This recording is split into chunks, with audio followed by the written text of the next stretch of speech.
Good morning students, कैसे हो आप सभी। आपके जो चौथा चैप्टर है वो चल रहा था, जिसके अंदर हम कार्बन के बारे में पढ़ रहे थे। कार्बन की श्रृंखलन प्रवृत्ति क्या होती है, किस प्रकार कार्बन है वो मैत्रीपूर्ण व्यवहार निभाता है। मैत्रीपूर्ण यानी इसकी चार संयोजकता होती है कार्बन की। जैसा कि देखिए, मैंने पिछली क्लास में आपको बताया था कि ये जो कार्बन है अपना अष्टक पूरा करने के लिए इसकी संयोजकता चार होती है, और पूरी आवर्त सारणी के अंदर ये एकमात्र ऐसा तत्व है जो चार संयोजकता रखता है, चार तत्वों को अपने साथ जोड़ सकता है। ये मुख्यतया किस तत्व को जोड़ता है? हाइड्रोजन को। और उसके अलावा ये किस किस को जोड़ सकता है? हमने पिछली क्लास के अंदर पढ़ा था कुछ क्रियात्मक समूह, फंक्शनल ग्रुप। जैसे एक तो ये हेलो एल्कोन को जोड़ सकता है, जैसे फ्लोरीन, क्लोरीन, ब्रोमीन, आयोडीन, इनको जोड़ सकता है। उसके अलावा ये एल्कोहल को जोड़ सकता है, एल्डिहाइड को जोड़ सकता है, कार्बोक्सिलिक एसिड को जोड़ सकता है, कीटोन को जोड़ सकता है। ये सारी संरचना हमने पढ़ी कि नहीं पढ़ी? यानी कार्बन मुख्य रूप से अगर अपनी संयोजकता पूरी करनी है तो सिंपल अगर हाइड्रोकार्बन बनाता है तो हाइड्रोजन को जोड़ता है। हाइड्रोकार्बन यानी कार्बन और हाइड्रोजन से मिलकर बने हुए यौगिक क्या कहलाते हैं? हाइड्रोकार्बन। कार्बन की संयोजकता चार होती है, इस संयोजकता को पूरा करने के लिए मुख्य रूप से यह हाइड्रोजन को जोड़ता है। हाइड्रोजन के अलावा ये इन क्रियात्मक समूहों को भी जोड़ सकता है, जैसे अल्कोहल है, एल्डिहाइड है, कार्बोक्सिलिक समूह है, कीटोन है, और इनका अनुलग्न लगकर नया नाम बनता है। कार्बन की संख्या के आधार पर भी मैंने आपको बताया था, meth, eth, prop, but, pent, hex, hept, oct, non और डेक, ये सारी संरचना हमने देखी थी। तो हाइड्रोकार्बन यानी ऑर्गेनिक केमिस्ट्री या कार्बनिक रसायन पूरी कार्बन के इसी गुण पर बैठी हुई है। यानी कार्बन की चार संयोजकताएं ये अपने साथ हाइड्रोजन को अन्य तत्वों को जोड़कर बड़ी बड़ी लड़ियों के अंदर संरचना बना लेता है, जिससे पूरा क्या चलता है?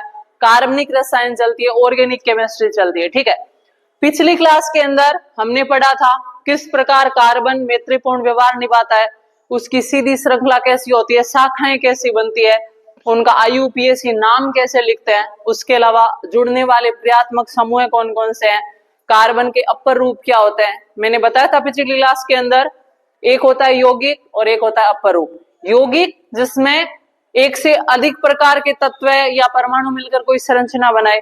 अपर रूप जिसके अंदर सिर्फ एक ही प्रकार के तत्व हो, वो क्या कहलाते हैं? अपर रूप।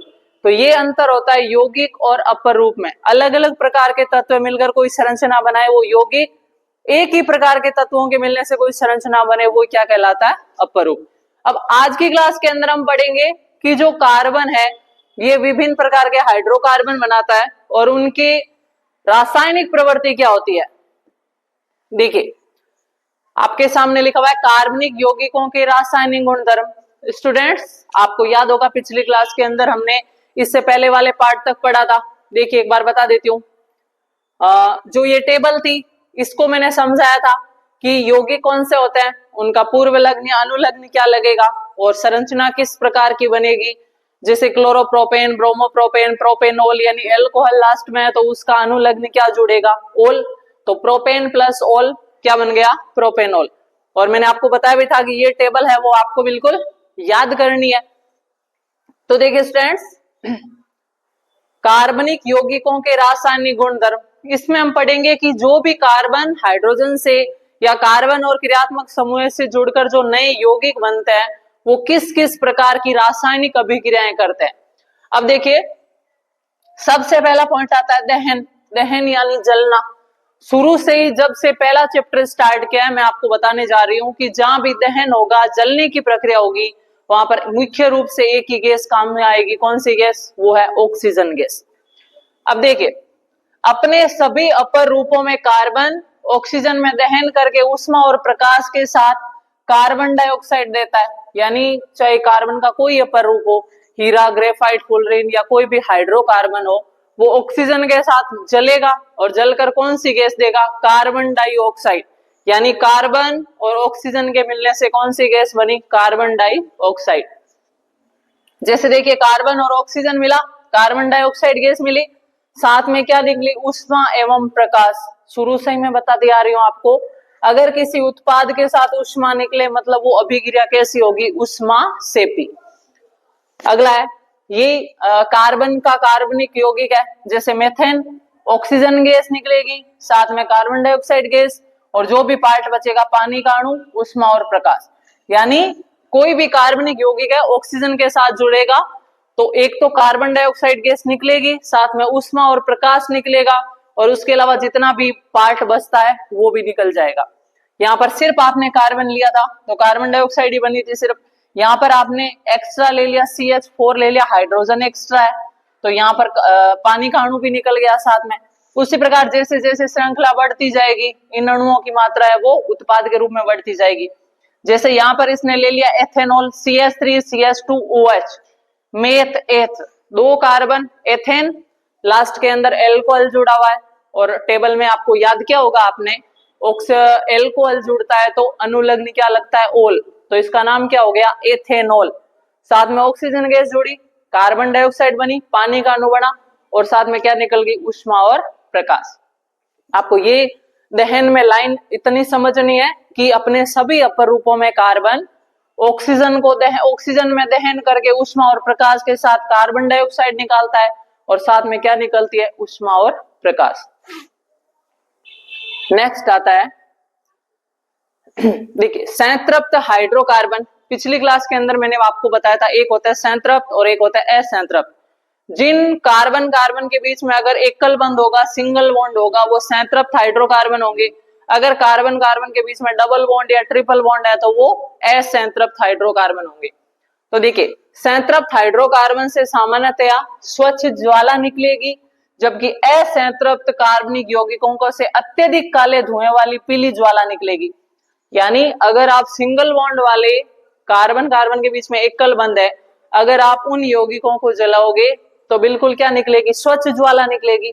और अगर आपने डबल बॉन्ड या ट्रिपल बॉन्ड यानी असंतृप्त हाइड्रोकार्बन को जलाया तो काले धुएं वाली पीली ज्वाला निकलेगी। इसके परिणाम स्वरूप धातु की तस्तरी पर कजली निक्षेपण होगा, लेकिन वायु की आपूर्ति को सीमित कर देने से अपूर्ण दहन होने पर संतृप्त हाइड्रोकार्बनों से भी कजली ज्वाला निकलेगी। यानी अगर आपने ऑक्सीजन की मात्रा कम कर दी तो जो ज्यादा धुआं निकल रहा है वो असंतृप्त की तुलना में संतृप्त में भी निकलने लगेगा, क्योंकि आपने ऑक्सीजन देना है वो कम कर दिया है। घरों में उपयोग में लाई जाने वाली गैस अथवा केरोसिन के स्टोव में वायु के लिए छिद्र होते हैं, जिनसे पर्याप्त मात्रा में ऑक्सीजन समृद्ध मिश्रण जलकर स्वच्छ नीली ज्वाला देते हैं। यानी ऑक्सीजन अगर प्रचुर मात्रा में होगी तो ज्वाला है वो उतनी स्वच्छ निकलेगी। यदि कभी बर्तनों के तले काले होते हुए दिखाई दे तो इसका अर्थ होगा कि वायु छिद्र अवरुद्ध है तथा ईंधन का व्यर्थ व्यय हो रहा है। यानी वायु का छिद्र है, रुका हुआ है, पर्याप्त ऑक्सीजन पास नहीं हो रही है, जिसके कारण तली है वो काली होती जा रही है और पूरे इस हाइड्रोकार्बन का ईंधन का दहन नहीं हो रहा है। तो अगर बर्तनों के तले काले होते हुए दिखाई दे रहे हैं मतलब पर्याप्त वायु पास नहीं हो रही है, वायु है वो अवरुद्ध हो रही है। कोयले तथा पेट्रोलियम जैसे ईंधनों में कुछ मात्रा में नाइट्रोजन तथा सल्फर होती है। इनके दहन के फलस्वरूप सल्फर तथा नाइट्रोजन के ऑक्साइड का निर्माण होता है, जो पर्यावरण में प्रमुख प्रदूषक है। यानी कोयला, पेट्रोलियम के अंदर कुछ कौन कौन से घटक होते हैं, नाइट्रोजन और सल्फर होते हैं। और आपको पता है कि वायुमंडल के अंदर जो भी अशुद्धि होती है, जो भी प्रदूषण का कारण होता है, वो तो है नाइट्रोजन डाइऑक्साइड और सल्फर डाइऑक्साइड। इन दोनों गैसों का मिश्रण है वो मुख्य वायु प्रदूषक का घटक है। क्वेश्चन भी आया था वायु प्रदूषण करने वाली मुख्य गैस कौन कौन सी है, तो आपको ध्यान रखना एक तो नाइट्रोजन डाइऑक्साइड और एक सल्फर डाइऑक्साइड।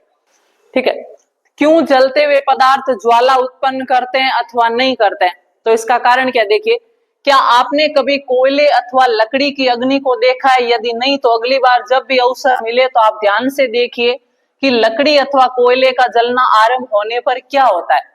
आपने देखा कि एक मोमबत्ती या गैस स्टोव की एलपीजी जलते समय ज्वाला उत्पन्न करती है। यद्यपि आप देखेंगे कि अंगीठी में जलने वाला कोयला या तारकोल कभी कभी लाल रंग के समान उज्जवल होता है तथा बिना ज्वाला के ऊष्मा देता है।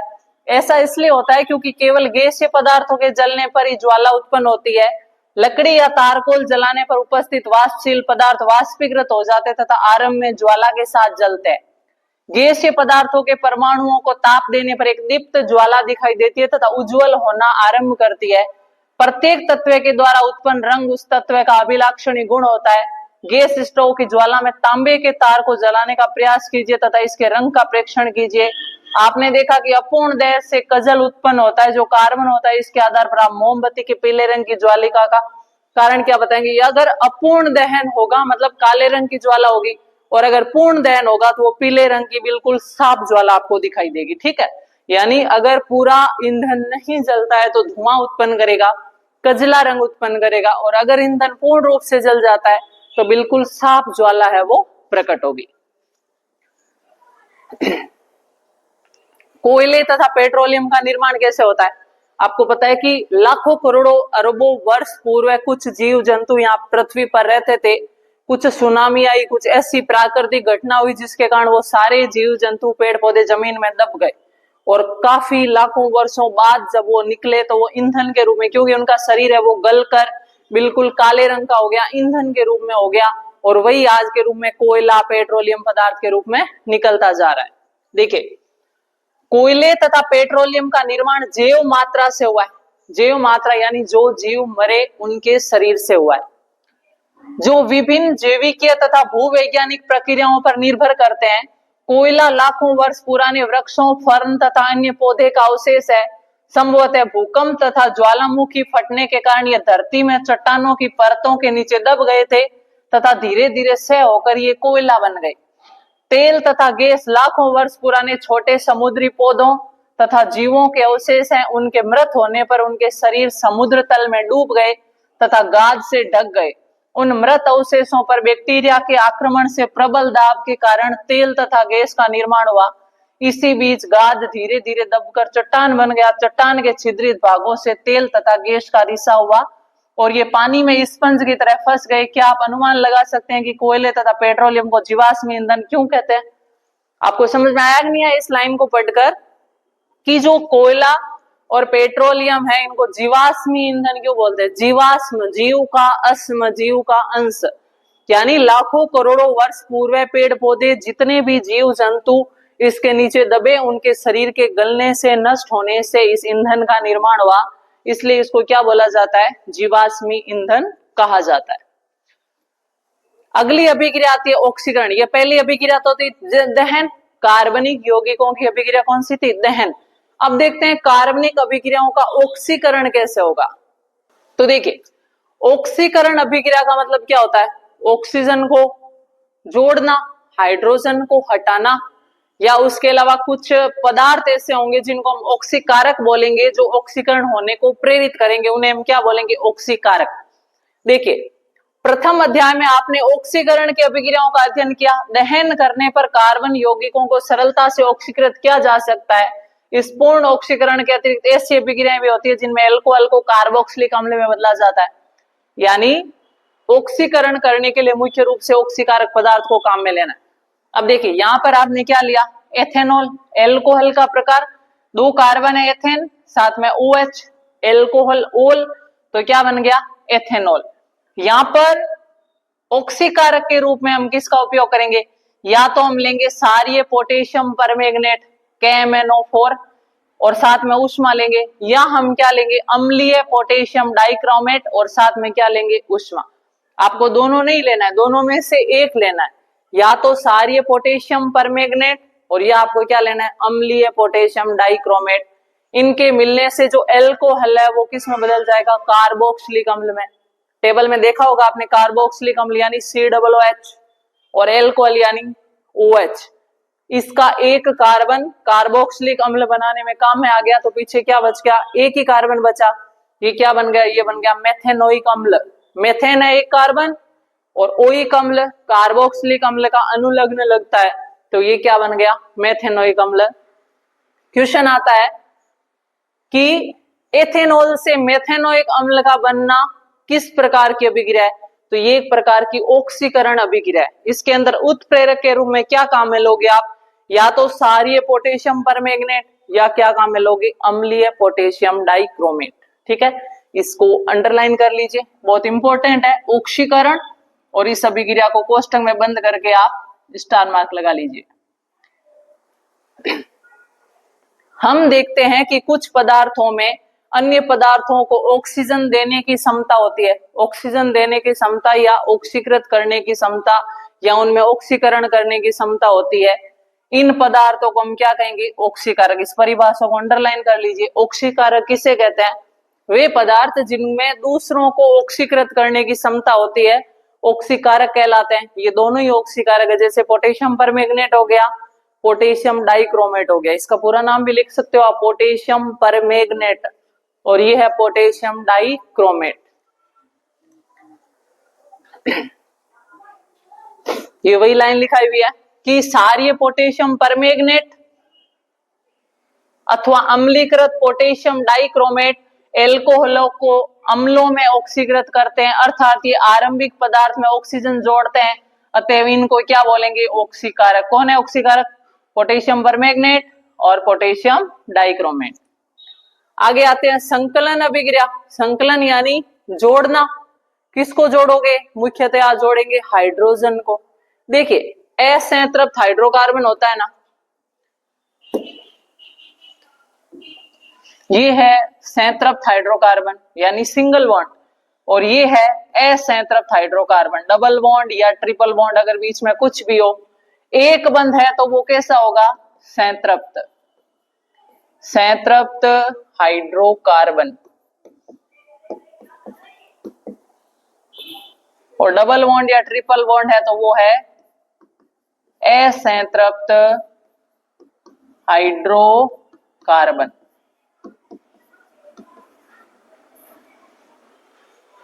अब अगर हमें इस डबल बॉन्ड को सिंगल बॉन्ड में बदलना है तो हम क्या करेंगे? हाइड्रोजन जोड़ेंगे। जैसे देखिए ये डबल बॉन्ड है, इसके अंदर अब दो संयोजक तत्व हैं, हमें दो हाइड्रोजन ही और जोड़ना है। अगर इसे मैं सिंगल बॉन्ड में बदलना चाहूं तो मेरे को हाइड्रोजन और जोड़ने पड़ेंगे, H2। तो ये क्या बन गया? सिंगल बॉन्ड है तो अब हमें 3-3 हाइड्रोजन जोड़ने पड़ेंगे। पहले हम 2-2 हाइड्रोजन ही जोड़ रहे थे। यहां पर सूत्र क्या था? C2H4, और यहां पर क्या बन गया? C2H6। हमने 2 हाइड्रोजन जोड़े, एक नहीं जोड़े। तो ये अभिक्रिया क्या कहलाएगी? संकलन अभिक्रिया। यानी असंतृप्त हाइड्रोकार्बन को ट्रिपल बॉन्ड है तो हमें और ज्यादा, ट्रिपल बॉन्ड है तो हम पहले इसको किस में बदलेंगे? डबल बॉन्ड में, और डबल बॉन्ड से फिर सिंगल बॉन्ड में। ऐसा नहीं कि आप ट्रिपल बॉन्ड से सीधा सिंगल बॉन्ड में बदल लो, ठीक है? तो ट्रिपल बॉन्ड से डबल बॉन्ड, डबल बॉन्ड से सिंगल बॉन्ड।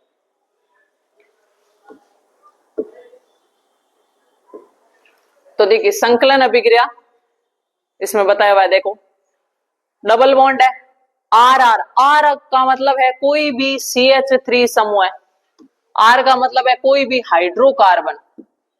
इस आर का मतलब क्या है? इसका मतलब है CH3 भी हो सकता है, C2H5 भी हो सकता है।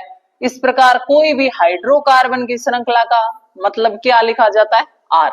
यानी उसकी जगह आप कितनी भी आर की जगह लड़ी लिख सकते हो। तो देखिए यहां पर डबल बॉन्ड था, ये आर आर तो ग्रुप जुड़े हुए हैं। इस डबल बॉन्ड को सिंगल बॉन्ड में बदलने के लिए हमने 2 हाइड्रोजन जोड़ दिए। 4 आर तो थे ही पहले से, 2 हाइड्रोजन जोड़े तो डबल बॉन्ड किस में बदल गया? सिंगल बॉन्ड में। इसमें हमने हाइड्रोजन ले लिया, और साथ में ऐसे नहीं जुड़ेगा, कुछ उत्प्रेरक लेना पड़ेगा। उत्प्रेरक मतलब जो धकेलकर अभिक्रिया को करवाए। उत्प्रेरक 2 प्रकार के होते हैं, एक अभिक्रिया को बढ़ाने वाले, दर को बढ़ाने वाले, एक दर को कम करने वाले। तो यहाँ पर निकल एक उत्प्रेरक है जो अपचयन करने का काम करता है। ऑक्सीकरण में हाइड्रोजन को हटाया जाता है, अपचयन में हाइड्रोजन को जोड़ा जाता है। तो निकेल उत्प्रेरक यहाँ पर क्या करेगा? हाइड्रोजन को जोड़ेगा। देखिए निकेल उत्प्रेरक का उपयोग करके साधारणतया वनस्पति तेलों के हाइड्रोजनीकरण में इस अभिक्रिया का उपयोग होता है। वनस्पति तेलों में साधारणतया लंबी असंतृप्त कार्बन श्रृंखलाएं होती है, जबकि जंतु वसा में संतृप्त कार्बन श्रृंखलाएं होती है। तो इस अभिक्रिया के द्वारा वनस्पति वसा को जंतु वसा में बदला जाता है, क्योंकि वनस्पति वसा में डबल बॉन्ड होता है जबकि जंतु वसा में सिंगल बॉन्ड होता है। यानी वनस्पति वसा असंतृप्त होती है जबकि जंतु वसा संतृप्त होती है। आपने देखा होगा कि कुछ विज्ञापनों में कहा जाता है कि वनस्पति तेल स्वास्थ्य वर्धक होते हैं। साधारणतया जंतु वसा में संतृप्त वसा अम्ल होते हैं जो स्वास्थ्य के लिए हानिकारक माने जाते हैं। भोजन पकाने के लिए असंतृप्त वसा अम्लों द्वारा तेलों का उपयोग करना चाहिए। यानी लाभदायक कौन से? डबल बॉन्ड, ट्रिपल बॉन्ड, यानी असंतृप्त वाले। संतृप्त वाले स्वास्थ्य के लिए नुकसानदायक है। आगे आती है प्रतिस्थापन अभिक्रिया। प्रतिस्थापन अभिक्रिया का मतलब क्या है? कोई भी प्रतिस्थापित समूह जुड़ा हो, जैसे टेबल वाला, जैसे हेलो समूह है, फ्लोरीन, क्लोरीन, ब्रोमीन, आयोडीन, या एल्कोहल है, या कार्बोक्सिलिक समूह है, या एल्डिहाइड है, उनको हटाकर या उनके एक अणु की जगह हाइड्रोजन जुड़ जाना, वो क्या कहलाता है? प्रतिस्थापन अभिक्रिया। यानी किसी यौगिक में किसी अणु को हटाकर दूसरा अणु अगर उसकी जगह बैठ जाए तो वो अभिक्रिया क्या कहलाती है? प्रतिस्थापन। अभिक्रियाओं के प्रकार जो हमने पहले चैप्टर के अंदर पढ़े थे उसमें मैंने आपको डिटेल में बताया था। तो देखिए, संतृप्त हाइड्रोकार्बन अत्यधिक अनभिकृत होते हैं तथा अधिकांश अभिकरणों की उपस्थिति में अक्रिय होते हैं। हालांकि सूर्य के प्रकाश की उपस्थिति में अति तीव्र अभिक्रिया में क्लोरीन का हाइड्रोकार्बन में संकलन होता है। क्लोरीन एक एक करके हाइड्रोजन के परमाणु द्वारा प्रतिस्थापित करते हैं। यानी पहले देखिए यहाँ पर 2 क्लोरीन थी हाइड्रोकार्बन के साथ, सूर्य के प्रकाश की उपस्थिति में एक हाइड्रोजन आया और इसके साथ जुड़ गया, और क्लोरीन इसके साथ जुड़ गया। यानी इस क्लोरीन ने हाइड्रोजन को हटाकर खुद क्लोरीन इसकी जगह बैठ गया और हाइड्रोजन इस दूसरे वाले क्लोरीन के साथ जुड़कर क्या बन गया? हाइड्रोक्लोरिक अम्ल। आगे आता है कुछ महत्वपूर्ण कार्बनिक यौगिक जैसे एथेनॉल और एथेनोइक अम्ल। अगर हाइड्रोकार्बन के लास्ट में एल्कोहल जुड़ा है तो एल्कोहल, एथेनॉल, और अगर 2 कार्बन की श्रृंखला है लास्ट में कार्बोक्सिलिक अम्ल जुड़ गया तो वो हो गया एथेनोइक अम्ल।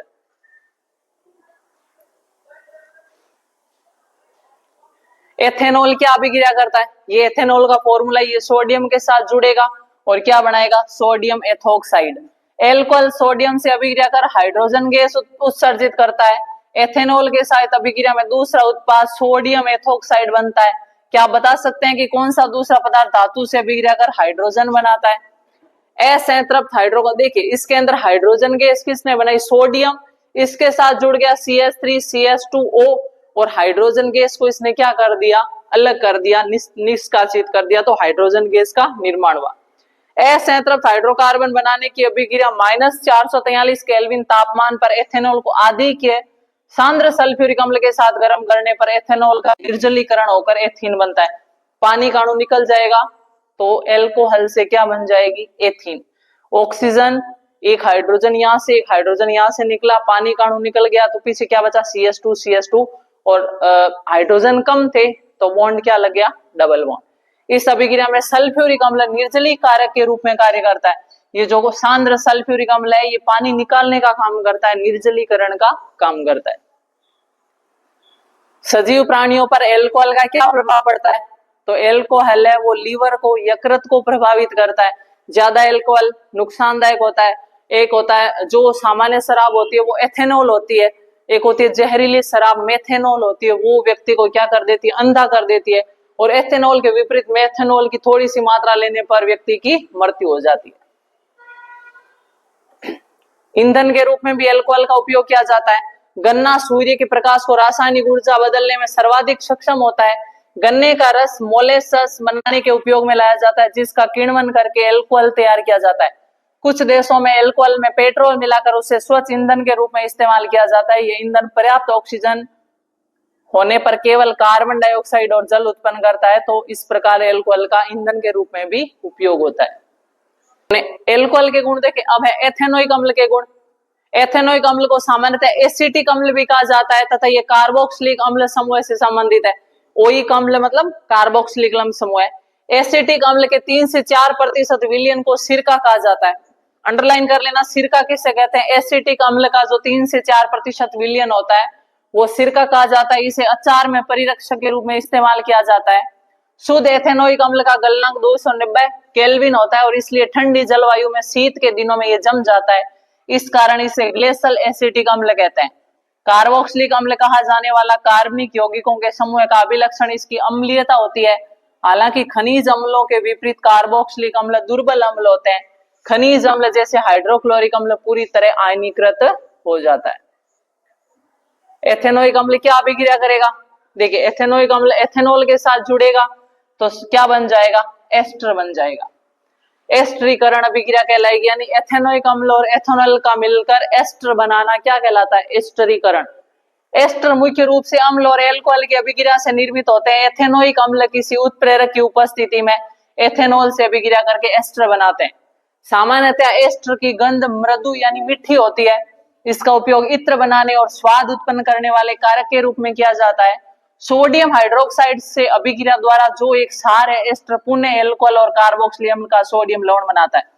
यानी अगर आपने इस एस्टर के साथ सोडियम हाइड्रोक्साइड की क्रिया करवाई तो ये वापस क्या बना देगा, एल्कोहल और सोडियम हाइड्रोक्साइड। और अगर आपने इसकी क्षारक के साथ अभिक्रिया कराई तो जैसे सोडियम हाइड्रोक्साइड मेथेनोइक अम्ल, तो क्या बनेगा, सोडियम का सोडियम एथेनोट और साथ में क्या बन जाएगा, पानी का अणु। एथेनोइक अम्ल कार्बोनेट और हाइड्रोजन से कैसे अभिक्रिया करता है, कार्बोनेट और हाइड्रोजन कार्बोनेट के साथ अभिक्रिया करेगा तो एथेनोइक अम्ल कार्बोनेट और हाइड्रोजन कार्बोनेट के साथ अभिक्रिया करके सोडियम का लवण बनाएगा, साथ में कार्बन डाइऑक्साइड गैस निकलेगी और पानी का अणु निकलेगा। और इस अभिक्रिया में उत्पन्न होने वाला ये जो लवण है ना, इस लवण को क्या बोलेंगे, सोडियम एसीटेट। जो CH3COONA है ना, ये बन रहा है, इसको हम क्या बोलेंगे, सोडियम एसीटेट। आगे आता है साबुन और अपमार्जक। कपड़े धोते हैं, साबुन, अपमार्जक यानी वॉशिंग पाउडर, ये कैसे क्रिया करते हैं। देखिए ये तेल की बूंद है, तेल की बूंद मतलब कोई भी डस्ट जिसको आप साबुन से वॉशिंग पाउडर से हटा रहे हो उसको मान लो, उसका जो पूंछ ये साबुन वाला जो सोडियम का सिरा यानी सारी सिरा बाहर की तरफ, अम्लीय सिरा अंदर की तरफ रहेगा इस कचरे पर। देखिए इस क्रियाकलाप से सफाई में साबुन के प्रभाव का पता चलता है। अधिकांश मेल तेलीय होता है, ये मेल है, किसी भी बर्तन पर कपड़ों पर लगा हुआ मेल, ये क्या है, तेलीय बूंद है। तो ये जो मेल है मुख्य रूप से तेलीय रूप में होता है, तो इसको तेल की बूंद दर्शाया गया है कि सफाई में साबुन के प्रभाव को पता चलता है। अधिकांश मेल, आप जानते हैं कि तेल पानी में अघुलनशील है। साबुन के अणु लंबी श्रृंखला वाले कार्बोक्सिलिक अम्लों के सोडियम और पोटेशियम लवण होते हैं। ये जो आपको पूंछ और सिर दे रहा है ये साबुन का अणु है, जिसका किनारा बाहर की तरफ है, वो सारी या तो सोडियम होगा या पोटेशियम होगा। यानी साबुन सोडियम या पोटेशियम के कार्बोक्सिलिक अम्ल के लवण होते हैं। साबुन का आयनिक भाग जल से, जबकि कार्बन श्रृंखला तेल से पारस्परिक क्रिया करती है। इस प्रकार साबुन के अणु मिसेली संरचना तैयार करते हैं। ये जो संरचना दिखाई दे रही है जिसमें जो बाहरी भाग है वो सोडियम का या पोटेशियम का रहता है, जल की तरफ रहता है, अंदर वाला भाग तेल की तरफ रहता है। इस संरचना को क्या बोलते हैं, मिसेल। जहां अणु का एक सिरा तेल के कण की ओर तथा आयनिक सिरा है वो बाहर की ओर होता है, इससे पानी में इमल्सन बनता है। इस प्रकार साबुन का मिसेल मेल पानी बाहर निकलने में मदद करता है और हमारे कपड़े साफ हो जाते हैं। क्या आप मिसेल की संरचना बना सकते हैं जो साबुन को हाइड्रोकार्बन में घोलने से बनाता है। देखिए ये जो बाहर वाला भाग है आयनिक भाग जो सोडियम या पोटेशियम का, ये तो जल की तरफ रहेगा, जल रागी भाग होता है। जो अंदर वाला भाग रहेगा मेल की तरफ, वो जल विरागी भाग होता है। ठीक है, साबुन के अणु ऐसे होते हैं जिनमें दोनों सिरों के विभिन्न गुण धर्म होते हैं। जल में विलय और एक सिरे को जल रागी कहते हैं, ये बाहर वाला भाग, तथा हाइड्रोकार्बन में विलय दूसरे सिरे को जल विरेगी कहते हैं। देखिए बाहर वाला भाग में तो सोडियम और पोटेशियम होगा, और ये जो भाग बना है ये हाइड्रोकार्बन का, यानी कार्बन और हाइड्रोजन की लड़ी है। ये जल विरागी रहता है, अंदर की तरफ रहता है। जब साबुन की जल की सतह पर होता है तब इसके अणु अपने को इस प्रकार व्यवस्थित कर लेते हैं कि इसका आयनिक सिरा जल के अंदर होता है।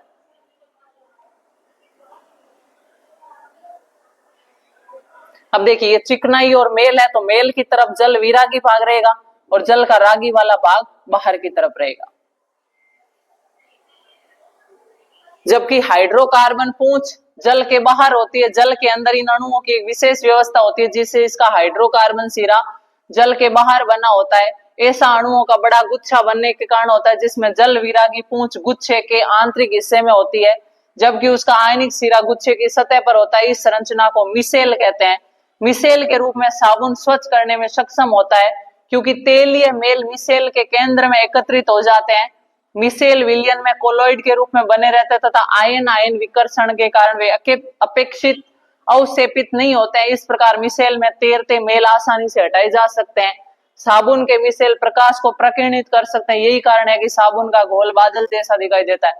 आप देखते हो ना कि कपड़े धोते उस टाइम जो जो गुब्बारे जैसे बनते हैं वो चमकीले होते हैं, वो प्रकाश के प्रकीर्णन की घटना के कारण होते हैं। ठीक है,